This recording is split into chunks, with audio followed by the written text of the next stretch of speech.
how's it going? Haven't posted a video in a while, YouTube. I figured that I would show you my newest addition to my technology treasure hoard. And we'll be showing you today the DJI Mini 2, not the Mavic Mini 2, it's just the DJI Mini 2. And I am just in the process of recovering from an almost first day loss, but I've learned some lessons, and definitely the most important thing for a newer drone pilot to do is to do a checklist, a pre-flight checklist, and the most important among those is make sure that it's got the GPS locked down and the return to home sorted out, and you know where the return to home is. It's all kind of you, the machine, the drone, the remote, everyone knows where return to home is before you actually go flying the thing anywhere. That's my first piece of advice. The second piece of advice, it's wintertime here, and this drone is completely gray except for the little light that flashes on the bottom, and it's not super bright. It's okay.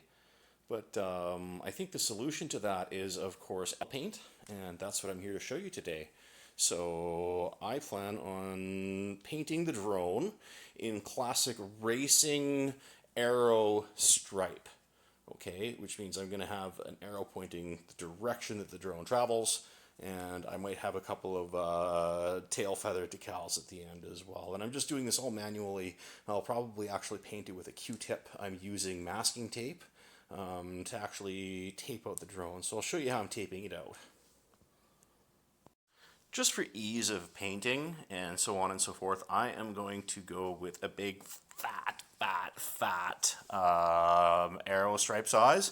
So the very first thing I did was I actually taped this tape first, and the reason I picked where I did on this end is because most corporate logos are centered.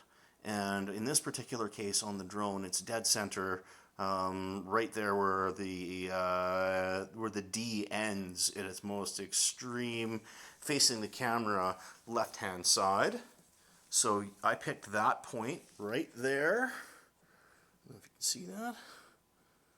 Get a good view on that anyway. Right there at the end of that D. And that was picked as the center line, and then I just kind of did the old artiste pick the middle. I did pretty good, I think. Got right about bang on the middle, and that just set the center line for the whole project at any rate. The reason you want that center line there isn't necessarily that you don't want to paint there, it's just that you're setting up the whole project. The areas that currently won't be painted are the front here, but I am going to paint, just due to ease of use, the entire width of one strip of this paint. So that's kind of the idea here.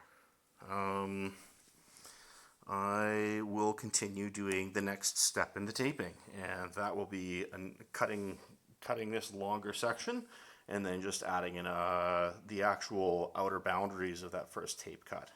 And then what we'll do after that is I'm going to actually gently peel everything back, and I'm going to remove this.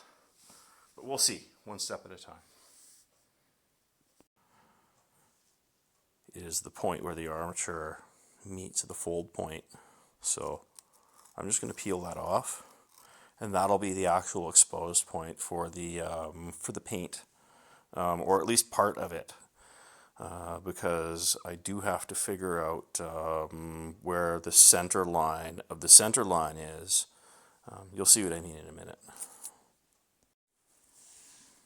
So since I don't need the center line anymore, what I've done is I've pulled it, and I've just done the exact same on the opposite side here, where I have a tape width, the masking that I'll be remove, and the actual shape point, which I got from just lining up this center piece here, right? So you lay down 1, 2, 3 pieces, and when you're actually laying down the, I think you can kind of maybe see that, but the tape for this last piece, masking the actual masking backing, ends mid tape here. It doesn't need to go past that because you do want to paint this area. So let's pull this off. I'll show you what I mean. Okay, and remember that I use that center line initially at the middle of the D to about the center of the unit on the light. So here's what happens when you pull this off. Okay, and of course I made one little boo-boo. Regardless of how you end up taping out the drone, or if you even bother, just make sure that you shake the paint really well. And I prefer the Testors, not Estes. Estes is rockets, Testors is paint.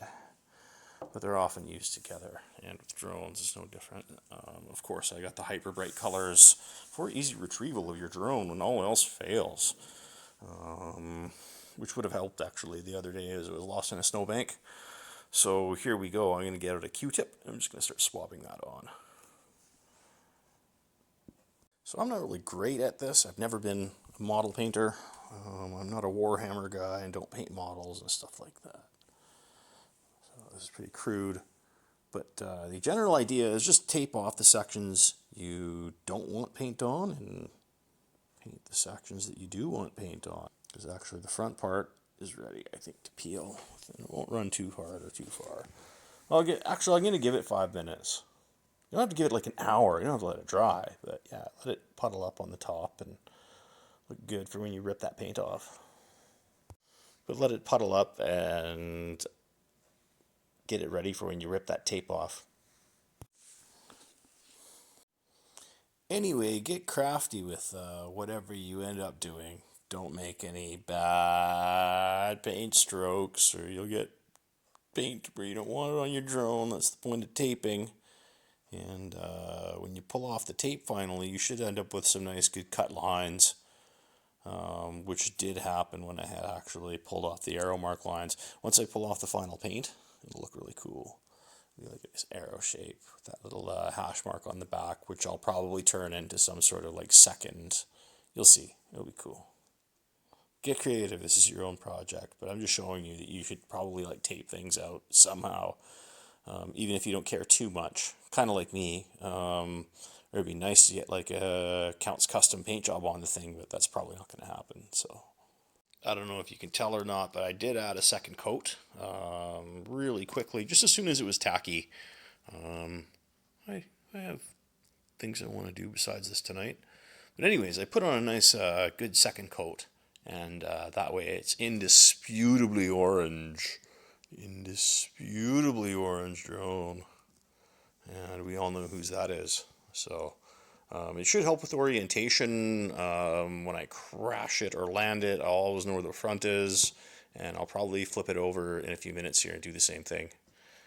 As for the arrows, I figured out a really cool way to do it. I'll just paint the top of the arms or the entire arm orange. We'll see how it goes.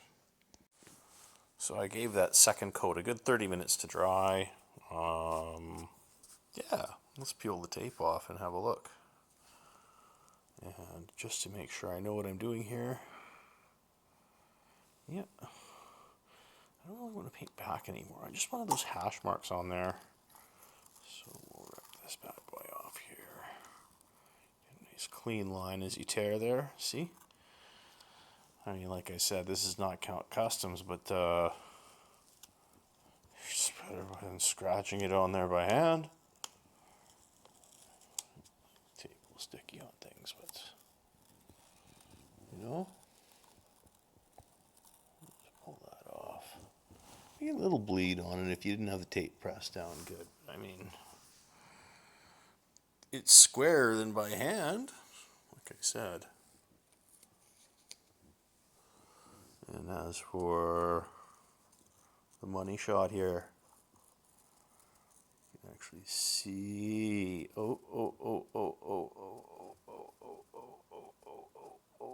very gently. It's almost like rubber. Certain really thick gobs, like that one, need to be just gently peeled off. Don't rush it. This is an art. There's a reason why guys get paid big bucks to painting.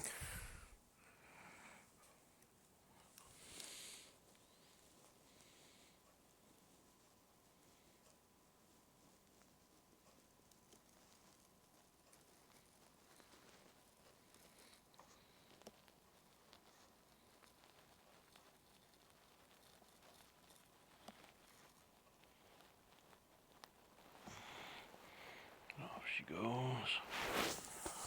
So you end up with a nice little hash mark on the front like that. That's kind of what I was going for. Fairly well centered, at least that point tip, you know. And at this point, it's still kind of like wet. I'm not going to touch it.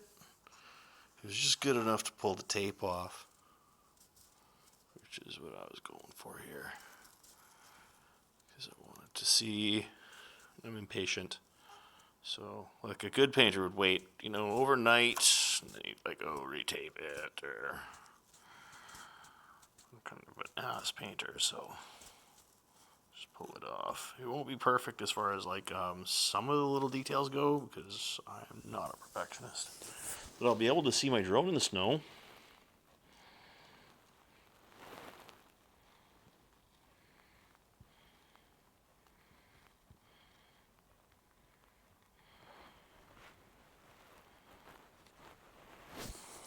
And that's kind of what you end up with, which isn't super cool and super clean, but it's better than like lots of other stuff I've done. So mad props to people who actually do this for a living and know what they're doing. I don't. I'm probably going to paint the back arms. I might tape them first, just for funsies. And I'm going to flip this thing over once it's dried for, you know, a day. So we'll see. I'll keep making more stuff and add little clips, and we'll show you the finished product. Great. So that's me getting all artistic and crap on my drone. Yeah, I'm like going for it, eh?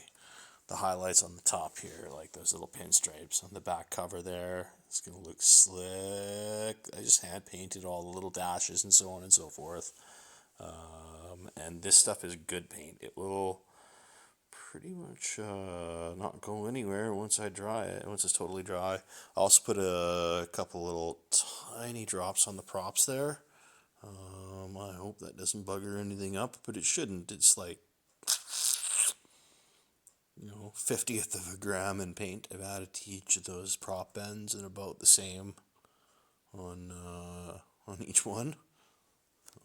Shouldn't cause any weird issues or anything like that. A little bit of extra centrifugal force, maybe. About it.